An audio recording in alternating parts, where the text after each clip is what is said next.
سلامونه ستړي مشه پام وکړئ د مهال مهمو خبرونو ته. د امریکا ولسمشر اعلان وکړ چې د اسرائیل او ایران ترمنځ بشپړ اوربند شوی دی.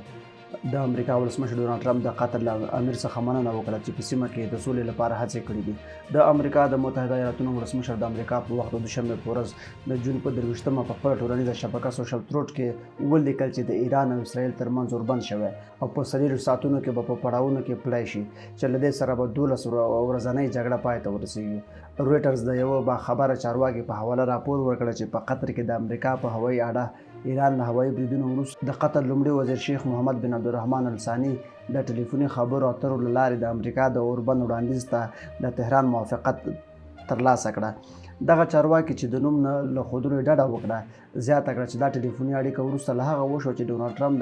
د قطر امریکا ته خبر ورکړ چې اسرائیل له اوربند سره موافقه کړې او له هغه څخه یې د تهران د راضي کولو لپاره د مرستې غوښتنه کړې. رویټرز خبري اژانس د لوړپوړي ایراني چارواکي په حواله چې د نوم له ښودلو څخه یې ډډه وکړه راپور ورکړ چې تهران له اسرائیل سره د اوربند لپاره د امریکا وړاندیز مني چې د قطر په منځګړیتوب شوی دی. د امریکا ولسمشر په یو بل پوسټ کې د قطر له امیر څخه د سیمې د سولې لپاره د هغه د ټولو کارونو لپاره مننه وکړه او په یو ورپسې پوسټ کې ولیکل نړۍ ته مبارکي دا د سولې وخت دی. وروسته له هغه چې ایران د جون په 23مه په قطر کې د العدید په هوایي اډه توغندي وویشتل ټرمپ وویل چې په بریدونو کې هیڅ امریکایي ته زیان نه دی رسېدلی. د امریکا دفاع وزارت تایید کړه چې ایران په برید کې څولن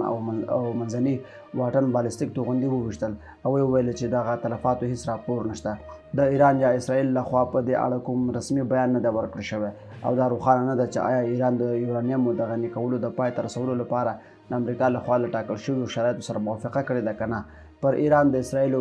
بریدونه د جون په 14مه پیل شول او ایران یې په غچ اخیستونکو بریدونو سره ځواب ورکړ. ایران د یکشنبې په ورځ د جون په 22مه د ایران پر اټومي تاسیساتو د امریکا له هوایي بریدونو وروسته په قطر کې د العدید په امریکایي هوایي اډه توغندي وویشتل.